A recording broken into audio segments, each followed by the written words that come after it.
The rules of how to grow a YouTube channel have completely changed this year. And I would know, I used to work at YouTube for 5 years, then worked at Instagram for 3 years, and then I started this channel. And I want to share 7 unconventional tips That led me to get millions of views per day. And it's not the obvious stuff that everyone's talking about. It's stuff I don't think people have heard before. You're very good at what you do.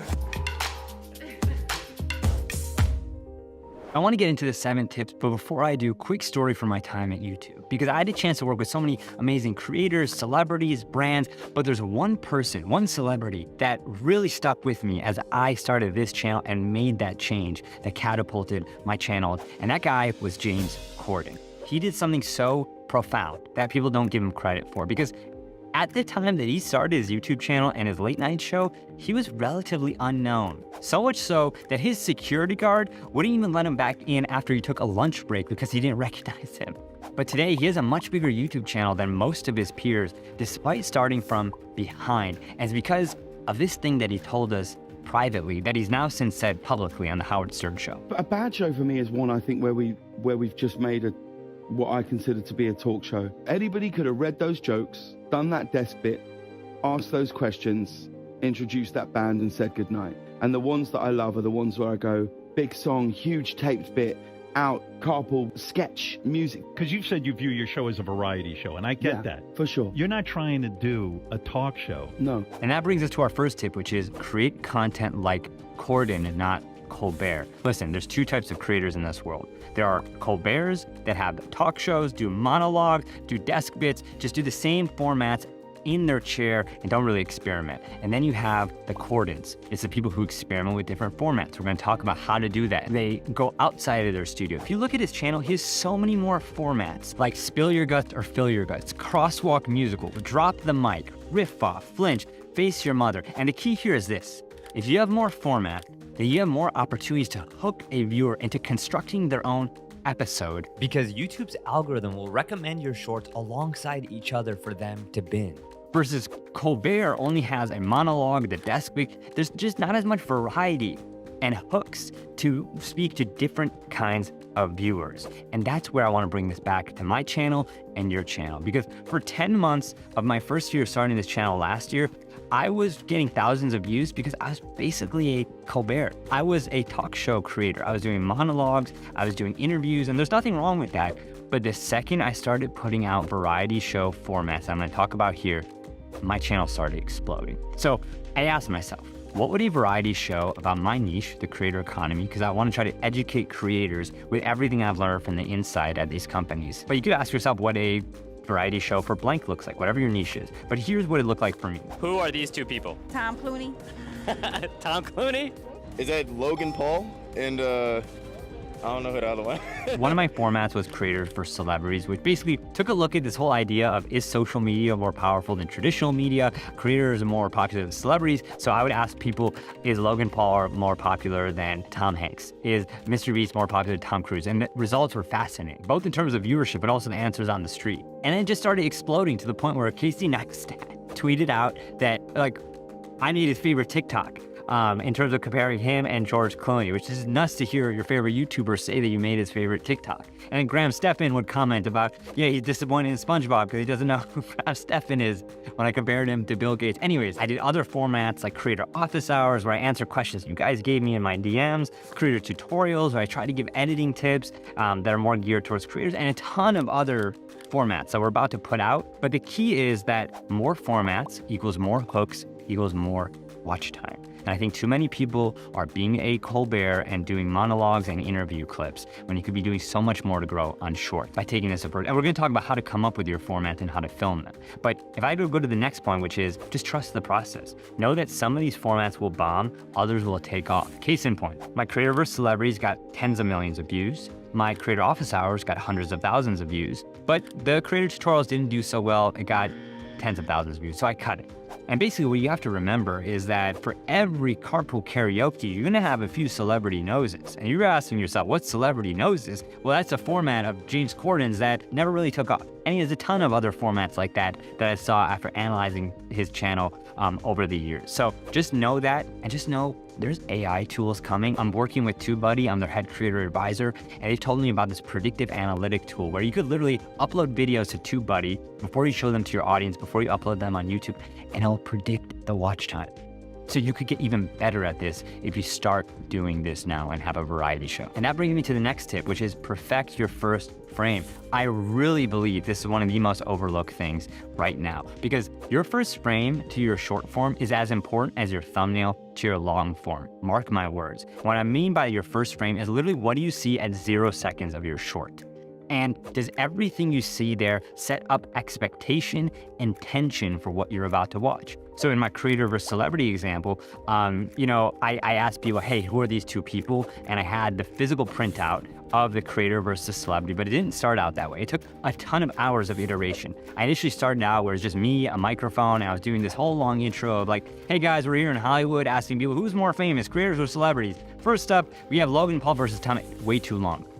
Then I had a shorter version, and then I just got into it, which gets me into a bonus tip, which is how can you physically show your format in the first frame, not just digitally? Here's an example of that. This guy said, I'll make an ad based on a random product and a random genre, and he put 2 bowls in front of the frame with the categories written out right there. But I think we created handwriting, things that look like they came from a person. So think about how to put that in your first frame. And you'll even see like other formats I have coming up, which is creator products versus Fortune 500 products, where we put everything in that first frame. But I'd say Logan actually did this better. I was seeing this short where he brought the products up into the frame. He put sugar on the table when he was comparing the sugar count. And then he wrote out different note cards to show you things about Gatorade versus Prime.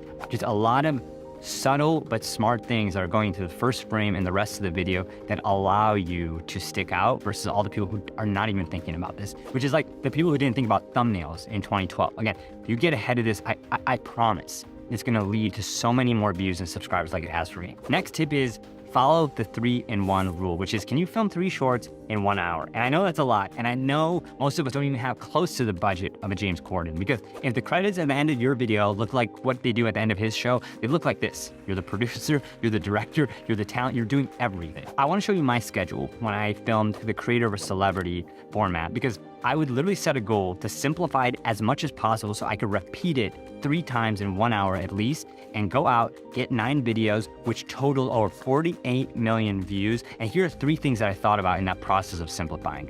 1, can I turn a stat into a story? This stat of creators being more popular than celebrities has been going around for ages. I think I was one of the first people to make it more emotional and visceral with this comparison. Number 2, can you make minor changes to the past, not major changes?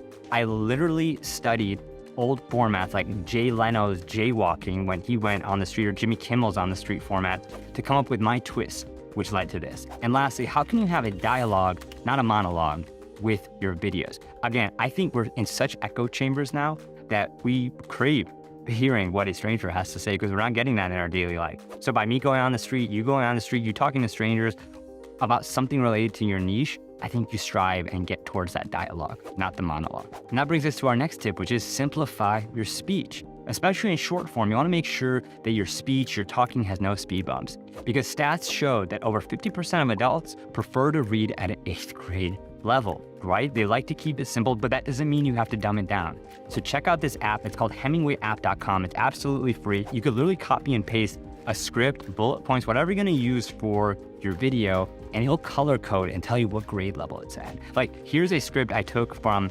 Investopedia explaining what an NFT is, and you could just see how bad it is. Like, there's red lines everywhere. It's grade 14, and I simplified it to this, grade 8, no red or yellow lines. And if you're wondering how did I get from point A to point B, just remember the 3 C's when it comes to this tip. Be clear, be confident, be concise. When it comes to being clear in your writing, get rid of all words that sound like competencies, say skills instead. Don't say optimize, say perfect. I really believe that bad writers hide behind big words, and bad creators by an extension of that. Big words are just meant to make you feel important and smart in most cases, not all cases. And I think most times you want to think about how can you make your audience feel smart. And another way to do that is just being confident. I think a lot of times, you could say, I think, possibly, maybe in the context of brainstorming, but when you're trying to be an authority on something and teach somebody something, it just undermines what you're bringing to the table. So be confident, get rid of those words. And lastly, be concise, make it digestible. Make your paragraphs as you talk no more than 4 sentences. Make your sentences no more than 25 words, have pauses, and then also no double descriptions. For the love of God, you don't need to say that the room was clean and tidy. The room was clean. Move on. We get the point. And that brings us to our next point, which is marry your niche while you're varying your format. Look, I'm all for doing different experiments, but one thing you should always stay focused on is your niche, because if you have too much variety in a variety show, then you don't really have a show or a focus. To me, I wanted to have a creator economy variety show, so people could go from watching the creator versus celebrity comparison to a creator office hour, to a creator interview clip, to a creator story, or if you're a business channel like my buddy Alex, you could go from watching his short form Shark Tank to his business tips, to his business interviews, or a cooking channel. You could go from a recipe to a kitchen tour, to a travel vlog. But if you have too much variety and you go from like a real estate tour to a creator economy bit to a business bit, it just doesn't make any sense. And you're going to lose your audience. You're going to lose those hooks. You're going to lose those opportunities for people to construct watch time journeys by making an episode, because it doesn't really have flow to it. And by the way, you're probably going to be losing a lot of brand deal opportunities that you didn't even know you had, because brands want to partner with creators who have niche and targeted audience. And by marrying a niche, you're able to get a lot more money. I mean, that's what I was able to do. I was able to get partnerships with brands, even though I was a smaller channel. TubeBuddy, Stir, Fiverr, they all wanted to reach the creators that I was trying to reach with my content. And then I'll say this, you've got to start now. This window will not last long, because what James Corden did in 2014 when YouTube was starting out, you can now do on steroids with YouTube Shorts, TikTok, and Reels. And most people don't know this terminology. Heck, I feel like I made most of it up because I wanted to try to share what I was doing differently from month 10 to month 11 and 12 and getting those millions of views. Focusing on the first frame, thinking about the 3-in-1 rule, all of this stuff. And if you're thinking you can't do this, believe me, I thought this as well, but I am just the kid of immigrants. And how am I bootstrapping this channel to get more views than some top creators, get more views than some media networks, and almost even surpass James Corden himself is beyond me. But I think it's just because I'm applying these tactics during the right time. And I think you could do the same. And if you think it's too crowded or it's too late, it's not. James Corden got his start when he was unknown and he was battling 4 other white dudes. So if you could do that, you could do this. And then once you have that audience, you can move them towards long form like I'm doing now. You can move into your podcast like I just started, and to your products and courses.